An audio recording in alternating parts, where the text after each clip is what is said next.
Welcome back to Sports Blitz Live, presented by JR Sports Bar and Grill, and welcoming in on the phone, Mark Michell, the voice of the Opelika Bulldogs. Mark, thanks for joining us tonight. Absolutely. Always glad to talk to you, Brett, and good afternoon to everybody else. Well, Mark, it's mine and your favorite time of year. Of course, it's probably 98% of Alabamians' favorite time of the year. We're less than 25 days away from the start of high school football, and you've been calling Opelika football for a number of years. I've been up here calling Benjamin Russell football for the last 12 years. It's hard to believe I'm starting my 13th year there. It kind of blows my mind, but time flies when we're having fun. I know you enjoy it, and I do too, D-Mark, and we're going to talk a little Opelika football as we head into the season. Loaded in a lot of areas. Some other areas you're looking for some new guys to step up. I just want to let you start by talking about this team and some of the expectations as you head into the season. Well, absolutely, and I certainly first want to say I was glad to see Opelika and Benjamin Russell get back and renew a little rival, even though it was a spring game. I was glad to call it back at the Sportsplex this year. But this will be the 32nd season that I've called Opelika football, so I've done it quite a while. I started when I was 15, so when I was a junior in high school. So I'm looking forward to it again, as you talking about Benjamin Russell. But we've got a very hard schedule. Of course, people say that, but last year it was ranked as one of the top 5 schedules in the state as far as the power ratings and so forth. But with that, we've got 97 players out today, 29 seniors returning. So I would think with that size number and the amount of seniors coming back, certainly Coach Brian Blackman, who'll be starting his 3rd year, has got to be he is happy, and we're all happy and looking forward to it.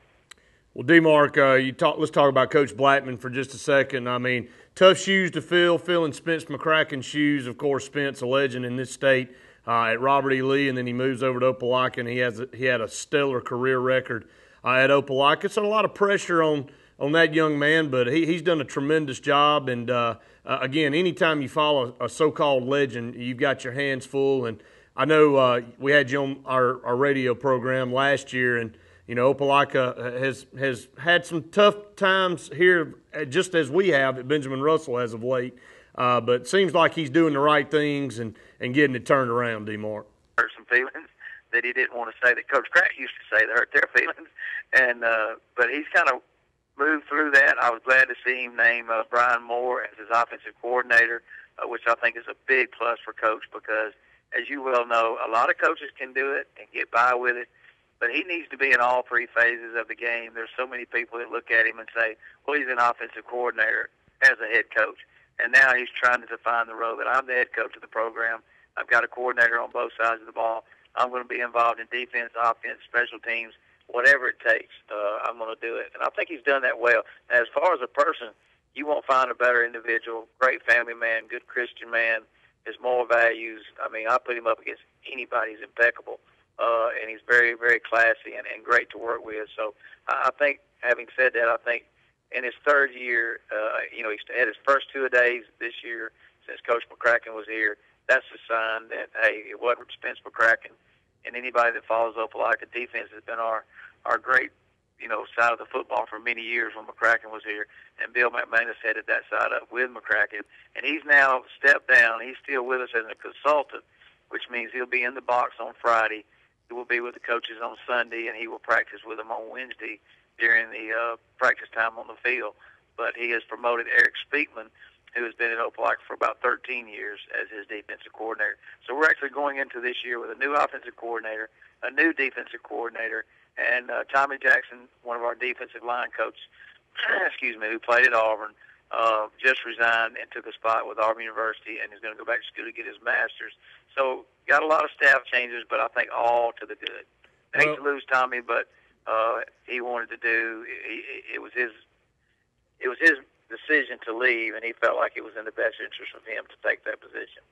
Well, like you said, D-Mark, again, with Brian taking over a couple of years ago, it takes a new head coach, especially a young one, a few years to figure out his system. You may not want to do it just like what you've been used to under another guy. So, again, it takes a little bit to get things in place. And, again, to make that transition from a guy that you were rubbing elbows to being the boss. And then when you have transitions and changes in coaching staff, that changes as well. But like you said, a lot of positive things going on down there. Let's talk about the team itself. On the defensive side of the ball, I think is where you guys are really strong up front. That defensive line may be one of the best in the state, and I know it's anchored by Torrey Agee and Jamarlo Alford. And I saw those two guys up close and personal the last 2 years, once down in the Champions Challenge last year, and as you said, this year in the spring game against Benjamin Russell. Two very strong young men, very quick for their size. Of course, they got a couple other guys up front to go along with them, but those are the two that stand out, two college prospects up front, but just very strong up front. And when you've got that type of strength on the defensive line, it really opens you up in your linebackers and your secondary to do some other things. Absolutely. It starts right there. Offense and defense starts at the line of scrimmage. I would put our defensive line up against anybody. Jamal Alford will be a 4-year starter. He started as a freshman. And I know a lot of people say, well, what's the big deal? At a 6A high school, it's hard for a freshman to start in football, in any sport, but certainly football is extremely hard. And at the time he started, Coach McCracken was still coaching. And he said, Mitchell, this may be one of the best defensive linemen I've ever coached as a freshman. And by the time he graduates, he very well could be the best defensive lineman. And he's lived up to that. And Jamarlo has had looks from Michigan and all other SEC schools have looked at him. And he's probably 150 miles an hour every play. It doesn't matter if it's the last play, before half, last play of the game. He goes at it nonstop, and he will be in the backfield when the ball snaps. And Torrey Agee is the son of Tommy Agee, and Torrey is a fine young man, straight A student, honor roll, honor society. You name every club, he's in it. He can actually play 2 instruments. He sings. He does it all. I think he'll bring the football out. He'll line the field off. He'll play at halftime and sing the national anthem. But no, seriously, Torrey is another fine young man and a big guy, 6'4", 6'5", about 270. Big guy. He's been offered by Duke, Vanderbilt, Stanford, Georgia Tech, a couple of SEC schools. So it looks like, honestly, that Vanderbilt may be the front runner to get him. So that'll give you an idea of his smarts to have those kind of schools after him. They're all pretty strong in academics and football. And Torrey, I hold him up to anybody. So Jamarlo and Torrey will be, they've got to make plays. If those two guys make play, get in the backfield and cause a little havoc, it will keep our linebackers and our secondary able to maintain their spot and help us defensively like we normally play defense. But they have got to penetrate on the line of scrimmage, and they've got to get in the backfield, cause a little havoc, maybe slow down that quick 2 or 3 steps, slow down the receiver's pattern from the quarterback. And if they do that, I think we'll be in good shape. Well, D-Mark, we know that defense in any level is very key, and Opelika has always played great defense. And, again, got 2 good guys up front to anchor that defensive line. And, again, flip over to the offensive side of the football. You got a new guy at quarterback, Calvin Bryant. Will be in his first year, but he's got a heck of a guy behind him in Cameron Hill, a very strong 1,000-yard rusher back there behind him in Cameron Hill. And, again, you got to be able to run the football, and you got to be able to play defense in 6A because every single week there is no week off. I mean, everybody's good at this level, and you've got to have those pieces. Absolutely, and you're right. Our offensive line is as big since we went to the Final Four and played Daphne and Prattville those years. We're back to that size now. We're not huge, but we're bigger than we've been the last probably 6 years. And so there again, you got to have that offensive line, defensive line. We're talking about the offensive line now. 5, 6 solid guys up front. Quarterback, Calvin Bryant, he came in against Prattville last year. He's played back and forth, wide receiver and quarterback. He came in, we were down 14-0 to Prattville, went 85 yards on one play and put us back in the game. He has that eraser when he takes the ball because he can erase the play and make his own. He can make something happen when nothing's there. Very prolific passer. He threw for, let me back up, against Benjamin Russell in the spring game. And I understand it's a spring game, and I understand, there's a lot of different things going on in the spring game. But when it was 1 versus 1, and 2 quarters and maybe 3 minutes, he accumulated 255 total yards, passing and throwing, which was phenomenal. And he's a big kid, 6'4", got some size on him. And then Cameron Hill's in the backfield, like you said, 1,000-yard rusher last year. Swift, nifty with his feet, left and right, finds the hole, hits it hard, and then when he's in open field, you're not going to catch him. The biggest problem we have with Cameron is he has very, very bad asthma, very bad. In fact, we have one person assigned to him with his medicine, and sometimes he has to come out and have medicine. He just can't go, but especially early on in the heat. But Cameron's a fine young man, and I look for good things out of our offense. Probably the weakest point of the offense, and this is not a negative point to any player, is just inexperienced as our wide receivers. We're not quite as experienced at wide receiver as we have been in the past. But as you well know, if you run the ball, that'll open that up. And those guys, they can catch the ball. They just haven't played a lot. So I look for a pretty good mix out of defensive side of the football and the offensive side.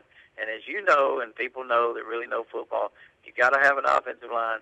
You got to have a defensive line, and I feel real, real happy about both sides of our lines. Well, if you can go into the season and you feel good about those two positions, as from where we look at it, D-Mark, or as a coach, you know you have a chance in every football game. Let's talk about the schedule before I let you go. You open up with Carver, and we know how good Carver's been the last 3 years under the leadership of Al Pogue. Al Pogue moves on now as an assistant on the offensive staff for Auburn University, just under Gus Malzahn. So tells you a lot about that man and what a good coach he has been down there. But his offensive coordinator, as you and I talked earlier, steps in to be the head coach down at Carver. They've got a lot of talent. They've got a heck of a quarterback in Jeremy Johnson. A lot of talent out there on the ends. It's going to be a good opening game, probably one of the highlighted games of the regular season of the opening week, Opelika and Carver. I hope it's good for us. But you're right, it is going to be a good game. Carver, last year, I tell you what, Brett, that team was amazing. This kid was a sophomore. He took 2 steps, the ball was gone, and he was throwing to 2 receivers, 6'6", 6'7", and another one 6'5". I mean, he could throw it up, and they'd catch it. They'd just run under it. They had one of the best offenses I've ever seen in high school last year. They were phenomenal. He's back. 2 of those receivers are back. The head coach, I think he's 27 years old. I believe I'm correct in saying that. But he was his offensive coordinator, and they say that he's done a heck of a job with them, and they're going to be strong. It's going to be in Montgomery. It'll be the debut of just about the complete renovations of Crampton Bowl, August the 26th, excuse me. So we play Valley in the 19th in a scrimmage game, the fall jamboree, and then we open up at Montgomery against Carver. That'll be an amazing game. Then we come back the first week in region play and play Central High School out of Phoenix City in Opelika. Then we turn around and travel to Smith Station. Smith Station won 7 games last year, on the verge of winning 8, made the playoffs, and then we get a little break. And then we travel to Prattville the 23rd, which everybody knows about Prattville, Opelika and Prattville. We had them right down to the ropes, had the ball 3rd and goal, down by just 2 to 3 points. Field goal would have won or tied it, I think. Would have tied it. Field goal would have tied it. We'd have went to overtime. Threw an interception on 3rd down and won from the 1-yard line, and they beat us. So we go to Prattville the 23rd, and then we go right back to Dothan the 30th, and then we go to Enterprise the 7th. So 3 tough road games, really 4, but an open week. You got Smith Station open, Prattville, Dothan, and Enterprise on the road, and then we close out at home with Northview, Auburn, and Parker, and we only play 9 games. So, tough, heavy early side of the schedule. We only have 4 home games, 5 count the jamboree. So the schedule is very, very difficult, leaning towards the way of road games, and that could cause some problems, as you know. I don't know in high school road games make that much difference, but you certainly would rather play at home than travel on the road. But we've got a couple of long trips to Enterprise and Dothan. And Enterprise, I don't know. Have you seen their stadium in school, Brett? I have not seen it personally, but I have seen it on the news. It looks beautiful. But I tell you, the tragedy they went through down there, they deserve it. Absolutely. It is a Taj Mahal. Of course, nothing can replace the 8 lives they lost. But let me tell you something. I don't know of any high school that has a better campus than that one. If there is one in this state, I want to see it. Their football stadium is as good as any college stadium. Their high school is just incredible. It's a Taj Mahal.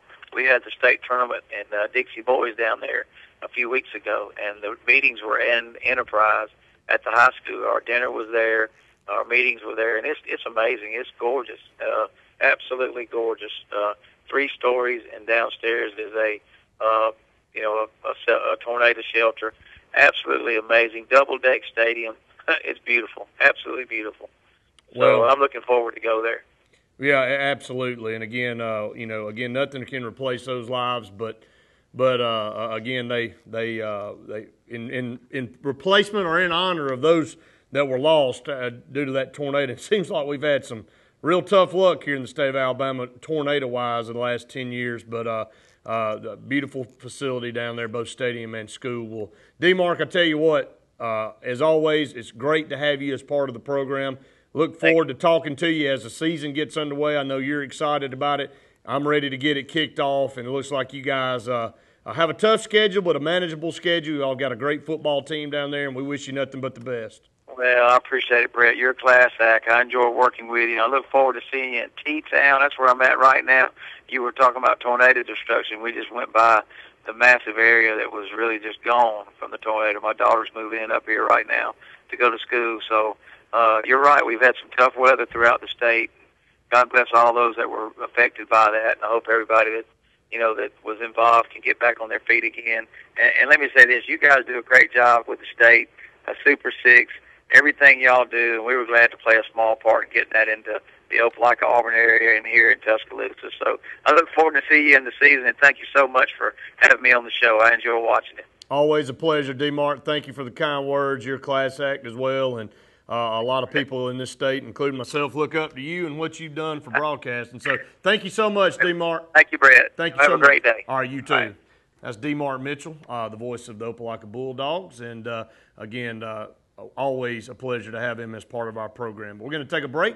When we come back, and we'll have more Sports Blitz Live presented by JR's right after this.